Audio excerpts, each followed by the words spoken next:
예, 안녕하세요. 세뇌탈출입니다. 지금 트럼프 방안이 곧 닥쳐오고 있고, 방안에서 아마 재밌는 현상이 좀 보일 거예요. 일단 G20에서 한국이 거의 존재하지 않는 나라 취급을 받고 있습니다. 한번 거기부터 살펴보시죠. 그전에는 G20를 특히 이제 일본 같은 데서 열리면 한미일 회동이 반드시 있고 한미일 파트너십에 대한 강조가 있는데 이번엔 아예 언급이 없어요. 그 대신에 미국, 일본, 인도 이 트라이래터럴 파트너십 이런 얘기들이 많이 보도가 됩니다. 이 사진, 보도 사진에도 보면 그게 명확히 드러나죠. 트럼프의 오른쪽에 트럼프를 기준으로 트럼프 본인의 오른쪽 어깨 옆에 아베가 서 있고 왼쪽 어깨 옆에 인도의 모디 총리가 서 있습니다. 문재인은 찬밥 신세죠. 찬밥이라기보다 이게 영어로 말하면 투명인간인데 invisible man이거든요. 투명인간이 영어에선 좋은 뜻이 아닙니다. 이게 그 전에 예를 들면 이제 그 인종차별 혹은 민족차별을 할 때 백인들이 이제 백인 이제 가게 주인이 있다고 쳐보세요. 혹은 무슨 은행 점포 그 창구 직원이 있다고 쳐보세요. 그럼 사람들이 줄을 쭉 서가지고 이제 차례차례 이제 그 앞에 서게 되잖아요. 흑인이 앞에 와서 딱 서면 그 전에 이런 식으로 말한다고요. 직구준 인간들, 못돼 먹은 놈들이. Next. 그러면 앞에 가서 줄 선 흑인 입장에서는 황당한 거예요. 자기가 줄을 서 있는데 왜 다음 분 오세요 이러지? 그래가지고 눈 동그랗게 뜨고서 이렇게 얼굴을 마주하면 또 next. 다음 분 오세요. 다음 분 오세요. 그럼 I'm the next. 내가 다음 분입니다. 그래도 next. 너는 나한테 안 보인다 이거예요. 너는 나한테 투명인간이다 이거예요. 지금 문재인이 투명인간 취급 당하고 있습니다. 투명인간 문재인. 이게 이제 완전히 투명인간이죠. 시진핑이 이번에 방북을 해서 김정은한테 준 메시지는 뭐냐면 야 우리 중국이 너의 뒷배를 서줄 테니까 저 나만 제껴버리고 이제 우리가 확실하게 손잡고 미국에 대항하자. 이 메시지를 준 거예요. 이 메시지 딱 받으니까 김정은이 바로 문재인한테 그러잖아요. 너님 일이나 잘 하세요. 너님 일이나 잘 하세요. 완전히 이제는 중국에 의해서도 밟혀서 한반도 운전자석인지 중재자석인지 거기서 쫓겨나 버렸고 그 다음에 북한은 아예 야 이제 너랑은 상대 안 해. 너 와서 알짱거리지 마. 너가 무슨 한반도 평화에 무슨 기여하는 것 같이 우리 팔아먹으려고 그러지 마. 너의 국내 정치에. 그러고 아주 밟아버렸고 G20를 가니까 아베는 만나주지도 않고 트럼프는 개무시해버리고 다시 말해서 문재인이 이때까지 하려고 했던 건 일종의 거래 보증 서비스거든요. 북한과 미국 사이에 사실상의 핵보유국 인정을 중심으로 한 거래를 성립시키고 그 거래가 가능하다는 걸 북한 쪽에도 설득하고 미국 쪽에도 설득하는 그런 포지셔닝을 취했단 말이에요. 정의용, 서훈 이런 사람들 내세워서. 이게 이제 전자상거래에서는 에스코로 서비스라고 합니다. A라는 사람이 B라는 사람한테 물건을 팔고 B로부터 돈을 받는데 과연 B가 그 물건 가지고 있는지 안 가지고 있는지 아무도 몰라요. 그러면 에스코로 서비스로 돈을 보냅니다. A는. 그런 다음에 A가 그 물건 제대로 받았다 라고 OK를 놔줘야 그 돈이 B한테 전해집니다. 이걸 에스코로 서비스라 그러는데 문재인이 가당찮게 에스코로 서비스를 열은 거예요. 미국과 북한 사이에. 이 에스코로 서비스가 파산한 겁니다. 보통 우리는 파산하면 부끄러운 줄 알고 잠시 침잠하고 활동도 줄이고 이러는데 파산해도 여전히 나대네요. 사람이 그거밖에 안 되는 모양이죠. 트럼프는 그럼 왜 방한하냐? 일단 문재인 만나러 방한하는 게 아닙니다. 이게. 그래서 방한 스케줄 보면 일단 발표된 바에 의하면 회담다운 회담이 없어요. 오는 날 저녁에 만찬 있고, 만찬은 회담이 아니죠. 그 다음 날엔 아침부터 기업가들 만나죠. 기업가들 만나서 뭐라 그러겠어요. 삼성이나 LG나 SK나 당연히 만나죠. 만나서 오너들한테 트럼프가 겉으로는 미국에 많이 투자해달라 뭐 이런 말 하지만 반드시 뼈 있는 말을 할 겁니다. 지금 미중 전쟁이 심각하니까 한국도 이 미중 전쟁에서 적의 편을 들어서 배신 때리는 일이 없도록 해주십시오. LG 큰일 났습니다. 거기가 세계 최대의 화웨이 장비 수입국이고요. 이제 SK랑 삼성전자는 반도체를 화웨이에 팔아야 되나 말아야 되나 이제 고민 좀 하게 생겼습니다. 이 트럼프 방한 일정에도 회담다운 회담은 없는 거죠. 이 트럼프가 방한한 건 첫째 목적은 한국 경제계에 정확히 시그널 보내려는 거죠. 문재인 보니까 저거 친중파인데 문재인 말 듣고 중국 구원투수 역할 하지 말고 미중 전쟁에서 확실하게 미국 편 드세요 라고 경제계에 시그널 보내는 거 하나. 두 번째는 누구한테 시그널 보내는 거냐? 시진핑한테 보내는 겁니다. 야, 한반도 우리 거거든. 너 이제 손 떼야겠다. 그래서 방한하는 겁니다.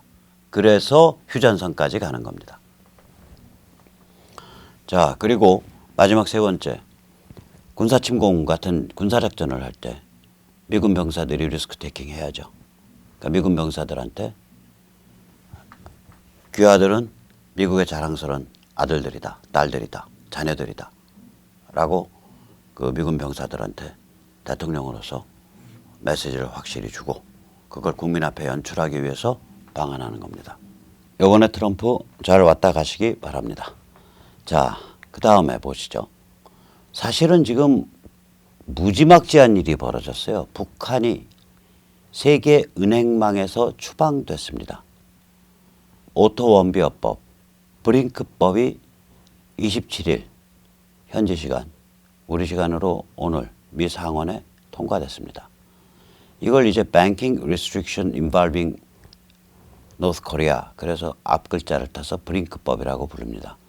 이 법의 특징은 뭐냐면 이제까지 미국이 세컨더리 보이콧으로 제재를 했을 때는 그 유엔 제재에 어긋나는 것을 협조한 금융권에 대해서만 세컨더리 보이콧을 때린 겁니다.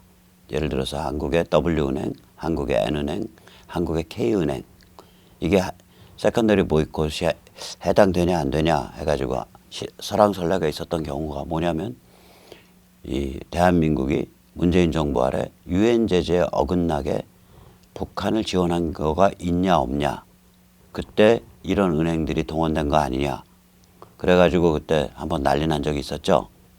즉 유엔 제재에 관한 세컨더리 보이콧이었습니다. 그런데 27일 한국 날짜로 28일 미 상원에서 통과된 브링크법은 유엔 제재에 관한 세컨더리 보이콧이 아닙니다. 북한과 거래한 은행, 북한 거래 행위 자체, 북한에 대한 금융 서비스 지원 자체를 세컨더리 보이콧의 대상으로 삼은 겁니다. 즉 북한으로부터 비교적 정상적인 무역 대금을 받았다든지 비교적 정상적인 임금을 송금했다든지 이게 다 세컨더리 보이콧에 걸리는 거예요. 예를 들면 시베리아에 나가 있는 벌목공들이 돈을 받아가지고 송금을 한다. 세컨더리 보이콧 걸리는 겁니다. 이거 한마디로 말하면 세계의 은행망으로부터 북한을 추방한 사건입니다. 이게 이 법의 별칭이 오토원비어법입니다. 북한에 가서 맞아 죽은 미국 청년이죠. 오토원비어의 이름을 따서 오토원비어법이고 정식 명칭은 브링크법입니다. 이거는 무지막지한 법입니다. 여기에 추가해서 미 상원은 또한 기존의 460명 제재 대상 개인들에 대해서 세컨더리 보이콧 대상에 포함시켰습니다. 예를 들어서 기존에는 김정은을 제재 대상으로 한다. 오케이? 그건 미국에 관계된 얘기죠. 세컨더리 보이콧이니까. 김정은의 돈을 받은 스위스 은행은 어떻게 되냐 이거예요. 이번에 세컨더리 보이콧이 됐기 때문에 그 스위스 은행이 제재 대상이 됩니다. 즉 460명에 대해서는 그 돈을 송금을 해주거나 그 돈을 수취를 해준 은행이 전부 세컨더리 보이콧이 되는 거예요. 그러니까 혹시 국내에서 열심히 일하고 계시는 간첩 내지 아주 핵심적 정부 인사들 중에 북한의 460명의 돈을 받아서 국내에서 음성 자금으로 재산 증식을 하고 계시는 분들이 계시다면 세컨더리 보이콧 대상이 됩니다. 거래은행이. 그러니까 이제 그 돈 그냥 슈킹하셔서 집안에 보태 쓰시고 강남에 가서 술 많이 드십시오. 그게 인류를 위한 길입니다. 자, 이게 무슨 뜻이냐? 북한을 세계은행망으로부터 추방했다는 게 무슨 뜻이냐? 앞으로 북한에서 바깥으로 송금할 길이 없는 거예요. 하다못해 대사관에 송금도 못해요. 그럼 돈은 어디로 가야 되냐? 현금, 외교 파우치로 가야 됩니다.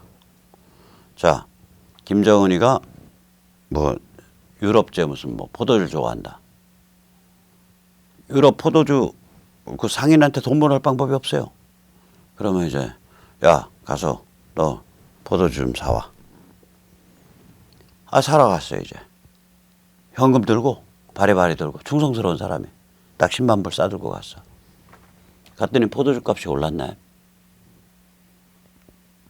그러면 값이 올라가지고요.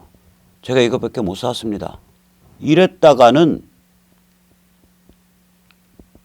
중간에서 착복한 걸로 오해받을 것 같잖아요. 그러니까 오해가 싫으니까 이제 고민하다가 10만 불 들고 튀죠.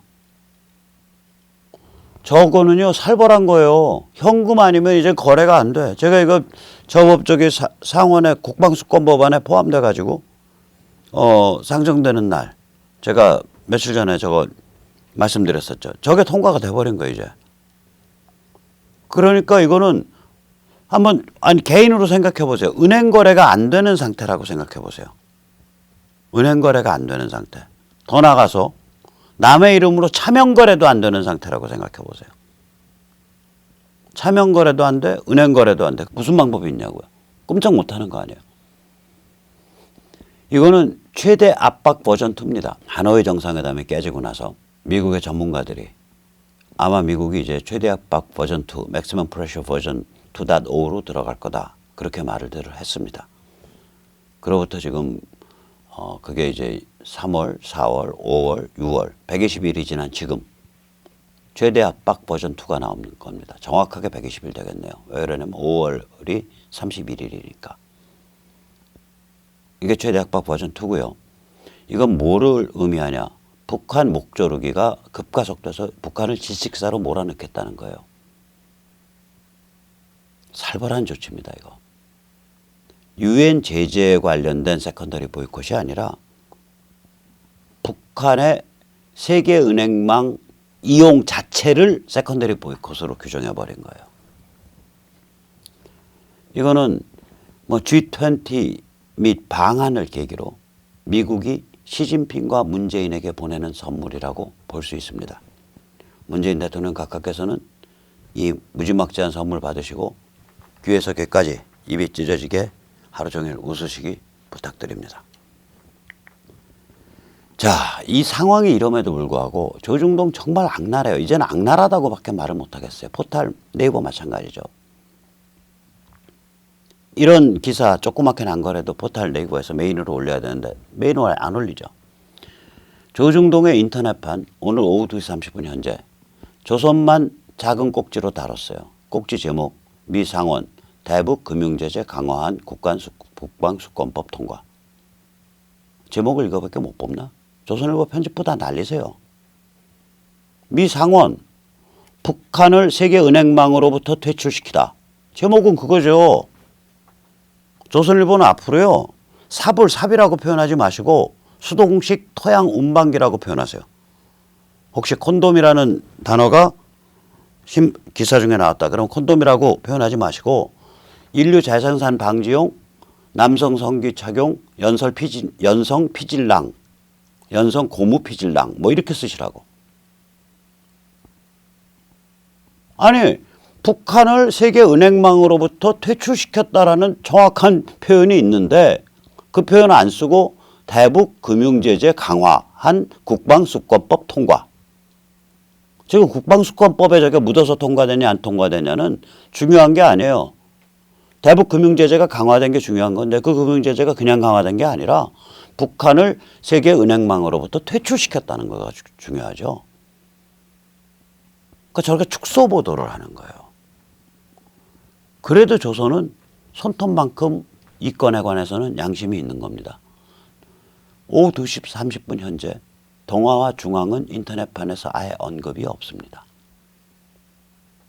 이 사안이 얼마나 심각한 사안이냐면 이 정도 조치 취하고 그 다음 조치 뭐 남아있지? 제가 과문한 탓인지 머리가 나쁜 탓인지 그 다음 조치는 군사침공밖에 안 남아있어요. 군사침공 이전에서는 갈 때까지 다 간 거예요. 이 조치로. 이보다 더 강할 수가 없어요. 군사침공 이전 단계에서는. 이보다 더 강할 수가 없다고요. 갈 때까지 다 간 거예요. 이거는.